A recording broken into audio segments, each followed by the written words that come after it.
Hi friends, Kavichandra audio நாவல் சேனலுக்கு அன்புடன் உங்களை வரவேற்கிறேன். சேனலை சப்ஸ்கிரைப் செய்யாமல் தொடர்ந்து கேட்டுக்கொண்டிருக்கும் நண்பர்களே, உங்களது சப்ஸ்கிரிப்ஷன், லைக்ஸ், ஷேர்ஸ், கமெண்ட்ஸ் எங்களை அடுத்த நிலைக்கு கொண்டு செல்வதோடு உங்களுக்காக இன்னும் புதிய முயற்சிகளை செய்ய வைக்கும். அதனால் மறக்காம சேனலை சப்ஸ்கிரைப் பண்ணிட்டு உங்களது அன்பை லைக்ஸ், ஷேர்ஸ், கமெண்ட்ஸ் மூலமாக எங்களுக்கு தெரிவியுங்கள். கதைகளை தொடர்ந்து நீங்கள் கேட்க விரும்பினால் அப்படியே பக்கத்தில் இருக்க பெல் பட்டனை கிளிக் பண்ணுங்க. வாங்க கதைக்குள்ள போகலாம். கலாபம் 19. அந்த நொடி போனவர்களை எண்ணி வருந்துவதை விட கண்முன் இருக்கும் இவர்களை நல்லபடியாக வளர்த்து ஆளாக்க வேண்டும் என்ற எண்ணத்தோடு திடமான ஒரு முடிவுக்கு வந்தவர். அன்றில் இருந்து இருவரையும் தன் பொறுப்பில் எடுத்துக்கொண்டார் சரவண பெருமாள். சரவண பெருமாள் சினிமா தயாரிப்பாளர், டிஸ்ட்ரிபியூட்டர் மட்டுமல்ல, பணம் வட்டிக்கு விடும் தொழிலும் செய்து கொண்டிருந்தார். அதில் எப்போதுமே இவருக்கு 2 பாதுகாவலர்கள் உடன் வருப்பது வழக்கம். பணத்தோடு வெளியில் செல்லும் நேரங்களில் எல்லாம் இது தேவைப்படும் என தொடங்கி பின் அதுவே வழக்கமாகி அவர்கள் எப்போதுமே சரவண பெருமாளின் உடன் இருப்பார்கள். இன்றும் அப்படியே அவர்கள் கோவிலுக்கு வெளியே காத்திருந்த போது சரவண பெருமாளேதான் அவர்களை அழைத்து வீட்டிற்கு செல்லுமாறு கூறியிருந்தார். தன் மனதின் வெறுமையும் தேடலும் கோவிலில் அமர்ந்திருக்கும் போது குறைவதைப் போல் அவருள் ஒரு உணர்வு. அதில் தினந்தோறும் ஏதாவது ஒரு கோவிலுக்கு சென்று அமர்ந்து விடுப்பவருக்கு தனக்காக அவர்கள் தேவையில்லாமல் காத்திருப்பது போல் தோன்றவும் தான் முடிந்தவரை அனுப்பி வைத்து விடுவார் சரவண பெருமாள். இது இன்று மட்டுமல்ல, பல நாள் இதுபோல் அவர் செய்திருக்கிறார்.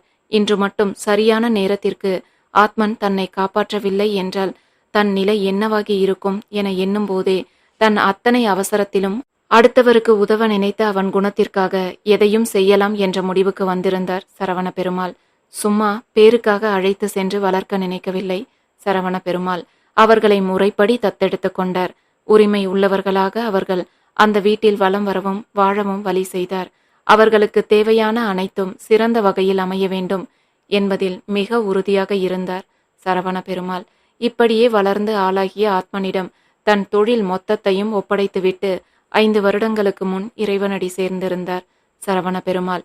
அதற்குள் ஆத்மனின் தொழில் திறமையையும் அவன் அதை கையாளும் விதத்தையும், பணம் புழங்கும் இடம் என்பதால் ஏற்படும் சிக்கல்களையும், திடீரென முளைக்கும் எதிரிகளையும், பணத்தை வாங்கி கொண்டு திரும்ப தராமல் தாமதிப்பவர்களையும் தன் வழிக்கு கொண்டு வர ஆத்மன் தானாக செய்த ஒரு ஏற்பாடுதான் கார்ப்பரேட் ரவுடிகள். இவர்கள் தொழிலில் உள்ள பிரச்சனையை மட்டுமல்லாமல் மற்றவர்கள் தொழிலில் ஏற்படும் பிரச்சனையையும் தன் ஆட்களை வைத்து சரி செய்து கொடுப்பான் ஆத்மன். அதற்கு ஒரு பெரும் தொகையையும் அவன் கட்டணமாக வசூலித்தாலும் தொழிலில் இருந்த சிக்கல் தீர்வதே பெரிதென பல தொழிலதிபர்கள் தொடர்ந்து ஆத்மனை தேடி வர துவங்கினர். இதையெல்லாம் மனதார கண்ட ஆனந்தத்திலேயே சரவண பெருமாள் தொழிலை ஆத்மன் அடுத்தடுத்த கட்டத்திற்கு விரைவில் கொண்டு செல்வார் என்ற நம்பிக்கையோடு நிம்மதியாக கண்ணை மூடினார். இப்படியே நாட்கள் செல்ல ஷனு பிறந்து 1 மாதமாகி இருந்த நிலையில்தான் ஒரு நாள் இவர்களை தேடிக்கொண்டு வந்து நின்றார் ஜெகதா. அவரை கண்டதும் ஆத்மனுக்கு அடையாளம் தெரிந்தது. ஆனால் அணுவுக்கு அவரை யார் என தெரியவில்லை. பின் ஜெகதாவே பெரும் விளக்கமாக அவர்களை எல்லாம் அவர் தான் பார்த்து கொண்டதாக விவரிக்கவும் அதை உண்மை என்று நம்பிய அணு அவரை உள்ளே அனுமதிக்க ஆத்மனுக்கு அது கொஞ்சமும் பிடிக்கவில்லை. 10 வருடத்திற்கு முன் கிருஷ்ணன் இறந்து விட்டிருக்க அக்கம் பக்கத்தில் இருந்த யாரோ சொன்ன பேச்சை கேட்டு நம்பி அதிக வட்டி வரும் என்ற ஆசையில் அவர்கள் வாழ்ந்து கொண்டிருந்த வீட்டை அடமானம் வைத்து பணம் வாங்கி அதை வட்டிக்கு விட்டு மோசமாக நஷ்டமடைந்திருந்தார் ஜெகதா. இதில் கையில் இருந்த பணமும் போய் வட்டியும் கட்ட முடியாமல் வீடும் பறிபோய் அடுத்த வேளை சாப்பாட்டிற்கு கூட வழியில்லாமல் அவர் தவித்து கொண்டிருந்த நேரத்தில்தான் ஆத்மனை பற்றி அவருக்கு எதிர்பாராமல் தெரிய நேர்ந்தது. தன் தந்தை சுதாகரின் நண்பனை எதிர்பாராமல் ஒரு நாள் வழியில் பார்த்தான் ஆத்மன். சிறு வயதில் இருந்தே இவர்களை பாசமாக கவனிப்பார் என்பதால் அவரின் மேல் நல்ல மதிப்பும் மரியாதையும் ஆத்மனுக்கு உண்டு. அதில் தானாக சென்று அவரிடம் அறிமுகம் செய்து கொண்டு பேசியவன் தன் வீட்டிற்கும் அழைத்து போய் அணுவிற்கு அறிமுகம் செய்ய தன் நண்பனின் பிள்ளைகள் நல்ல நிலையில் இருப்பதைக் கண்டு சந்தோஷமானவர் ஆத்மன் செய்வதாக சொன்ன எந்த உதவியையும் வேண்டாம் என மறுத்துவிட்டே சென்றார். அவருக்கு இத்தனை வருடங்களுக்கு பின் இவர்களை சந்தித்ததே சந்தோஷத்தை கொடுத்தது. அந்த சந்தோஷத்தை ஒரு நாள் அவர் தன் மற்றொரு நண்பரிடம் பகிர்ந்து கொண்டிருக்கும் போதுதான் எதிர்பாராமல் இதை கேட்டிருந்தார் ஜெகதா. அதன் பின் பிள்ளைகளின் மேல் பாசம் இருப்பதாக அழுது நடித்து அவர்களை நேரில் பார்த்து பேச விரும்புவதாக நம்ப வைத்து ஆத்மனின் விலாசத்தை வாங்கி கொண்டு இங்கே வந்து விட்டிருந்தார் ஜெகதா. ஆனால் அவர் தங்களை நடத்திய விதத்திற்கு உள்ளேயே ஜெகதாவை அனுமதிக்க முடியாது என ஆத்மன் மறுக்க, சொந்தம்னு சொல்லிக்க யாருமே இல்லாம எல்லாரையும் இழந்துட்டு நிக்கிறோன்னா அவங்க நமக்கு தப்பு செஞ்சா நாமளும் அதையே செய்யணுமா என்ன? இப்போ மனசு மாறி வந்திருக்காங்க. நம்ம வீட்டுக்கு பெரியவங்களா, நம்ம கூடவே அவங்க இருக்கட்டுமே. இது என் ஆசை, நீங்க மறுக்க மாட்டீங்கன்னு நினைக்கிறேன் என்றாள் அனு. அவள் எதை கேட்டாலும் செய்ய தயாராக இருப்பவன் இதை செய்ய மாட்டானா என்ன? உடனே உன் விருப்பம் என்று சொல்லிவிட்டு சென்றிருந்தான் ஆத்மன். அதில் ஜெகதா அனுவோடு சேர்த்து ஆத்மனையும் தன் வழிக்கு கொண்டு வந்துவிட ஆரம்பத்திலேயே முயல ஆத்மனோ அவர் முகம் பார்த்து கூட பேச பிடிக்காமல் ஒதுங்கிக் கொண்டான். முடிந்தவரை அவர் இருக்கும் இடத்திற்கு வருவதையே தவிர்த்து கொண்டிருந்தான் ஆத்மன். இதில் அவனின் மனநிலை புரிய கொஞ்சம் கொஞ்சமாக தான் அவனை வழிக்கு கொண்டு வர வேண்டும் என்று திட்டமிட்டவர் ஆரம்பத்தில் எல்லாம் அத்தனை சாந்தமாக உண்மையிலேயே மாறிவிட்டது போல நடித்து ஆத்மனை நம்ப வைத்தார். அவரின் நடிப்பை நம்பினானோ இல்லையோ, ஒரு கட்டத்தில் தன் வீட்டில் இருப்பவரை பார்த்து முகம் திருப்ப பிடிக்காமலும் அனைத்தையும் இழந்து வந்து நிற்பவரிடம் கோபத்தை காண்பிக்க விரும்பாமலும் அவர் ஏதாவது கேட்டால் ஓரிரு வார்த்தைகளில் பதிலளிக்க துவங்கி இருந்தான் ஆத்மன். இதை கண்டு தன் முதற்கட்ட திட்டத்தில் வெற்றி பெற்றதாக எண்ணி அடுத்தடுத்து ஒவ்வொன்றையும் செய்து கொண்டிருந்தார் ஜெகதா. அன்றில் இருந்து தினமும் தியாவோடும் குழந்தையோடும் இணைந்து சாப்பிடுவதை தன் வழக்கமாக்கி கொண்டிருந்தான் ஆத்மன். அந்த நேரங்களில் அவன் கொடுக்கும் முக்கியத்துவம், காண்பிக்கும் அன்பு தியாவை லேசாக தடுமாற செய்து கொண்டிருந்தது. அம்மணி இருவருக்கும் பரிமாறுவதோடு மட்டுமல்லாமல் ஆத்மனை அவள் தட்டில் எது குறைகிறது என கவனித்து ஒவ்வொன்றையும் எடுத்து வைத்து சாப்பிட செய்ததெல்லாம் ஒருவித தயக்கத்தையும் தடுமாற்றத்தையும் அவளுள் விதைத்து கொண்டே இருந்தது. வேண்டாம், நான் பார்த்துக்கிறேன் என்று அவள் தடுக்க முயன்றாலும், ஏன் நான் செய்யக்கூடாதா என பிடிவாதமாக ஒவ்வொன்றையும் செய்வான் ஆத்மன். இதையெல்லாம் கவனித்த அம்மணி ஒருமுறை ஆத்மன் இல்லாத நேரமாக பார்த்து தியாவோடு பேசும்போது, அனு மேடமுக்கு பிறகு சார் உங்ககிட்ட மட்டும்தான் இப்படி நடந்துக்கிறாரு என்றார். அவருக்கும் தியாவிடம் இருக்கும் தயக்கமும் தடுமாற்றமும் புரிந்தே இதை அவள் உணர வேண்டும் என்பதற்காக கூறினார் அம்மணி. பல வருடங்களாக இந்த வீட்டில் வேலை இருப்பவர் என்பதால் ஆத்மன் வாழ்வில் தியா இணைந்தால் நன்றாக இருக்கும் என்ற ஆசையும் வேண்டுதலும் அவருள் நிறையவே இருந்தது. அதனாலேயே ஆத்மனின் மனதை பூடகமாக தியாவுக்கு புரிய வைக்க முயன்றார் அம்மணி. அவர் சொல்ல வருவது புரிந்தாலும் புரியாதது போலவே காண்பித்து கொண்டு அங்கிருந்து குழந்தையை காரணமாக சொல்லி நகர்ந்து விட்டாள் தியா. அவள் எதற்கு தயங்குகிறாள் என புரியவில்லை என்றாலும் ஏதோ ஒன்று அவளை அடுத்த கட்டத்திற்கு முன்னேற விடாமல் தடுப்பது அம்மணிக்கும் புரிய, இங்கு வேலை செய்பவராக ஒரு கட்டத்திற்கு மேல் இதில் தலையிட முடியாமல் ஒதுங்கிக் கொண்டார் அம்மணி. பல நாட்களுக்கு பிறகு அன்று குழந்தையோடு கண்ணாமூச்சி விளையாடி கொண்டிருந்தாள் தியா. இந்த சில நாட்களில் குழந்தைக்கு மிகவும் பிடித்த விளையாட்டாக இந்த கண்ணாமூச்சி மாறி போயிருந்தது. இப்போது கண்ணை கட்டிக்கொண்டு கீழே விழாமல் ஓட பழகி கொண்டிருந்தாள் ஷனு. முதலில் அவளின் கண்ணை கட்டிவிட்டு ஒருமுறை அந்த இடத்தை சுற்றி வர அனுமதித்தவள் பின் தானாகவே சென்று குழந்தையின் கைகளில் அகப்பட்டு அவுட் ஆனாள் தியா. அதில் குழந்தை குதித்து கொண்டு ஹை தை தை அவுட் என்று கைத்தட்டி புன்னகைக்கவும், ஆமாடா என் தங்க குட்டி, என் தங்க மயில் கையால நான் அவுட் ஆயிட்டேன் என்று அவளின் மூக்கை பிடித்து கொஞ்சி முத்தமிட்டாள் தியா. அவள் எப்போதும் தங்க குட்டி, தங்க பாப்பா என்றே குழந்தையை கொஞ்சுவது வழக்கம் என்பதால் இன்று புதிதாக சொன்ன தங்கமயில் என்ற வார்த்தையில் டங்கமை என்று புரியாமல் பார்த்தாள் ஷனோ. தங்க மயிலேதான், நீ என்னோட செல்ல குட்டி தங்க மயில், my cute little golden peacock என்று கொஞ்சினாள் தியா. இந்த கொஞ்சல் வார்த்தையும் குழந்தைக்கு வெகுவாக பிடித்து போக, ஹை டங்கமை, நான் டங்கமை என்று சுற்றி சுற்றி வந்து குதித்து சிரித்தாள் குழந்தை. இதையெல்லாம் ஆத்மன் தன் அறையின் பால்கனியில் நின்று பார்த்து கொண்டிருக்க, அவன் நிற்பதை அறியாமல் தன் போக்கில் குழந்தையோடு விளையாடி கொண்டிருந்தாள் தியா. அடுத்து தியா கண்களை கட்டி கொண்டு குழந்தையை தேடவும் அவளை சுற்றி சுற்றி வந்து வம்பு செய்து கொண்டிருந்தாள் ஷனு. இதில் ஐயோ, என்னால என் தங்க மயில கண்டுபிடிக்க முடியலையே, குட்டி தங்க மயில பிடிக்க முடியலையே என்று போலியாக வருந்தி கொண்டே விளையாடி அவளை கண்டு ஒரு கட்டத்தில் நிஜமாகவே தியாவால் தன்னை கண்டுபிடிக்க முடியவில்லை என்றெண்ணி தானாகவே வந்து தியாவின் கைகளில் அகப்பட்டு நின்றாள் ஷனு. நான் அவுட் என்று வந்து நின்றவளின் முயற்சி புரிந்து சிரித்தவள் கண்ணில் கட்டியிருந்த துப்பட்டாவை கழட்டியவாறே நிமிர அங்கு ஆத்மன் புன்னகையோடு நின்றிருப்பதைக் கண்டு அப்படியே பார்த்திருந்தாள் தியா. அந்த நொடி இடது கையால் துப்பட்டாவை பிடித்தபடி அவள் பார்த்திருந்ததைக் கண்ட ஆத்மனுக்கு அன்று இதே போல அவள் தன் கைகளில் இருந்து பார்த்த காட்சி நினைவுக்கு வந்தது. இங்கே தியாவுக்கும் அதே நினைவே வர இருவரும் ஒருவரை ஒருவர் வெகு நேரம் பார்த்தபடியே நின்றிருந்தனர்.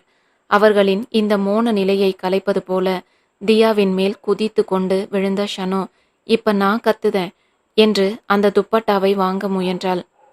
அதில் தன் கவனத்தை குழந்தையின் பக்கம் திருப்பியவளால் முன்பு போல் எதை பற்றியும் யோசிக்காமல் குழந்தையோடு விளையாட முடியாத ஒரு தயக்கம் தியாவை வந்து சூழ்ந்தது.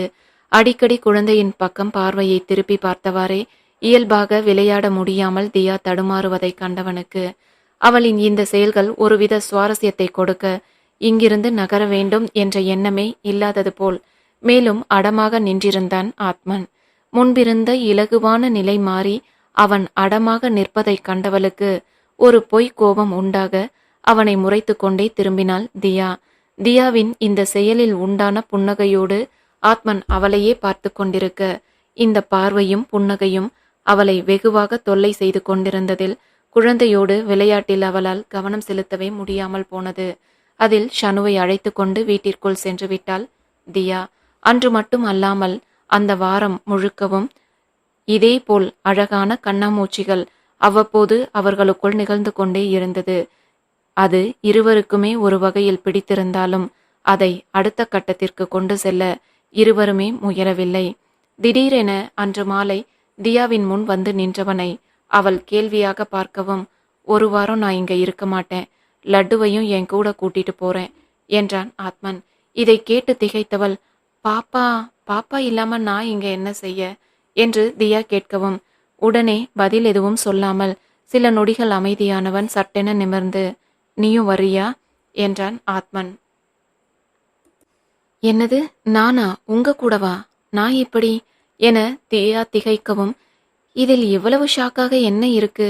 ரொம்ப தூரம் எல்லாம் இல்ல, சிட்டிக்குள்ளேயே தான். இங்க எப்படி ஒரே வீட்டுல இருந்தோமோ அதே போல அங்கேயும் ஒரே வீட்டுல இருக்க போறோம், அவ்வளவுதான் என்றான் ஆத்மன். அதில் யோசனையானவள், ஓ, ஆனா அது யார் வீடு, அங்க எதுக்கு போறோம் எனவும் ஆத்மனின் முகம் வாடிவிட்டது. சில நொடிகள் எடுத்து தன்னை நிலைப்படுத்தி கொண்டவன், அது நான் எங்க அப்பா அம்மாவோட வாழ்ந்த வீடு, இந்த வாரம் அவங்க நினைவு தினம் வருது என்றான் ஆத்மன். இதில் கவலையானவளுக்கு அதன் பிறகு எதையும் கேட்கவோ மறுக்கவோ தோன்றவில்லை. உடனே சரி என சம்மதித்தாள் தியா. அப்போ ஈவினிங் 6 மணிக்கு நாம கிளம்புறோம், தயாரா இரு, உனக்கும் பாப்பாவுக்கும் தேவையான எல்லாம் எடுத்து வச்சுக்கோ என்று விட்டு நகர்ந்தவன் பின் அப்படியே நின்று, நான் அங்க போறதோ எனக்கு இப்படி ஒரு இடம் இருக்கிறதோ இங்க யாருக்கும் தெரியாது, நீயும் எதுவும் சொல்ல வேண்டாம் என்றான் ஆத்மன். ஆத்மன் ஜெகதாவிடம் இதை பற்றி சொல்ல வேண்டாம் என சொல்வது புரிய சரி என தலையசைத்தாள் தியா. சில வருட இடைவெளிகளில் இறந்திருந்தாலும் சொல்லி வைத்தது போல் ஆத்மனின் தாய்க்கும் தந்தைக்கும் 2 நாள் இடைவெளியில் அவர்களின் நினைவு தினம் வந்தது. பிள்ளைகளோடு அவர்கள் வாழ்ந்தது வாடகை வீடுதான் என்றாலும் தொழில் தன் கைக்கு வந்து சில வருடங்களிலேயே இந்த வீட்டையே வாங்கி அதன் உள்கட்டமைப்பு மாறாமல் புதுப்பித்து இருந்தான் ஆத்மன். அவனுக்கு தன் பெற்றோரோடு வாழ்ந்த வீட்டை அதே போல் பராமரிக்க வேண்டும் என ஆசை. அதனால் முடிந்தவரை அவர்கள் இருந்தபோது எந்தெந்த பொருள் எங்கெங்கு இருந்ததோ அதே போலான பொருட்களை தேடி கண்டுபிடித்து வாங்கி வைத்திருந்தான் ஆத்மன். அந்த நேரத்தில் பெரிதாக வருமானம் இல்லாததால் அவர்கள் வீட்டில் பெரிதாக எந்த பொருட்களும் இல்லை. சின்ன சின்ன அவசிய தேவைக்கான பொருட்கள் மட்டுமே அந்த சிறு வீட்டை அலங்கரிக்கும்.